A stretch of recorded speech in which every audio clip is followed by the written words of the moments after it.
Qu'est-ce que représente l'écriture pour moi? En fait, l'écriture, c'est avant tout une formidable machine à voyager à travers le temps, l'espace, à travers l'imagination, qui nous offre la possibilité de créer des univers, des mondes, des personnages avec qui on va vivre des aventures, des choses fabuleuses qu'on ne pourrait pas vivre dans la vie de tous les jours. Donc c'est vraiment un moyen d'être totalement libre, de créer, d'inventer, d'imaginer. C'est également, pour moi, dans mon cas, c'est vraiment quelque chose d'indispensable, aussi indispensable que l'air que je respire, que l'eau que je bois. Et il ne se passe vraiment pas une journée de ma vie sans que j'écrive au moins quelques mots, quelques lignes, voire une page. Donc pourquoi est-ce que j'en suis venu à écrire un jour? La question serait d'ailleurs plutôt, est-ce que j'aurais pu ne pas écrire un jour? Et je pense que la réponse est claire, c'est non. En fait, j'avais trop, quand j'étais enfant, dans la tête d'histoires, de rêves, pour ne pas rapidement les piquer dans mes cahiers d'écolier, comme un naturaliste pique ses insectes sur ses planches. Donc au milieu de mes leçons, au milieu de mes cours, j'avais toujours des petites phrases écrites par-ci par-là. Et dès que j'ai su tenir un stylo, voilà, j'ai écrit mes premières histoires. Le premier petit roman de 100 pages d'écolier que j'ai écrit, je l'ai écrit à l'âge de 11 ans. J'en ai conservé d'ailleurs précieusement le cahier. Une histoire d'adolescent oublié sur une île déserte. Je pense que Robinson Crusoe et puis l'île mystérieuse m'avaient largement influencé à l'époque.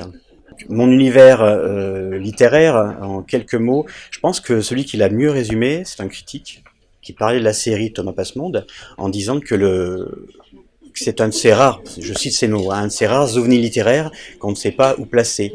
Fantastique, science-fiction, roman historique, roman d'aventure, mais que le mariage de tous ces genres est plutôt réussi. Et voilà, c'est le plus beau compliment qu'on m'ait fait depuis que j'écris.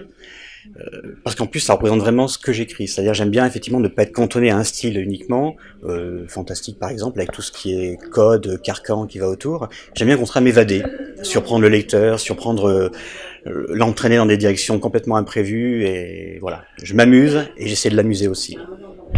C'est une saga en 8 tomes, donc c'est difficile de résumer l'histoire naturellement de 8 tomes en quelques mots, mais l'histoire en tout cas démarre pas très loin d'ici, à Sassenage, donc près de Grenoble. Le personnage principal a une quinzaine d'années, il s'appelle Thomas, il vit donc tout à côté de Grenoble.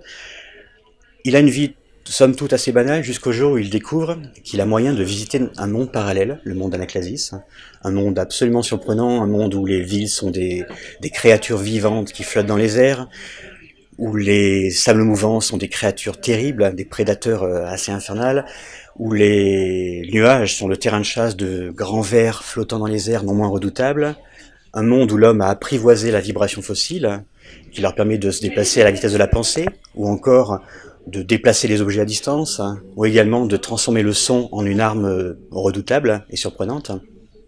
Donc Thomas va découvrir ce monde parallèle, se rendre compte qu'il appartient, il ne le savait pas, à l'ordre respecté des passe-mondes, et qu'un destin assez surprenant l'attend dans ce monde parallèle. Donc il va se lancer à corps perdu dans une grande quête à travers les deux mondes, notre monde à nous, comme ce monde parallèle, mais également à travers le temps, pour essayer de sauver notre planète et ce monde parallèle avec l'Asis. Donc la série s'adresse à un public assez étendu. 2 tiers des lecteurs sont des adolescents de 10 à 16 ans, et 1 tiers des lecteurs sont des adultes. Cette librairie Artaud, donc au-delà du fait, effectivement, que c'est une librairie vraiment historique du centre-ville de Grenoble, à 200 ans d'existence, ce n'est pas rien. Au-delà du fait qu'elle est installée dans des locaux somptueux, un bâtiment de l'époque Renaissance, c'est également la librairie de mes premiers émois littéraires. C'est là que j'ai découvert des tas de styles différents. C'est là que j'ai appris à aimer la science-fiction, le roman historique, le roman préhistorique. J'étais un fanat de tout ce qui était la guerre du feu, entre autres. Donc une librairie assez fabuleuse qui a vraiment bercé mes jeunes années. Je venais après les cours découvrir de nouveaux romans. J'ai passé des heures et des heures. Je n'avais pas les moyens d'acheter tous les livres, mais si j'avais pu, je serais parti avec tous les livres à chaque fois. Donc j'ai passé beaucoup de temps.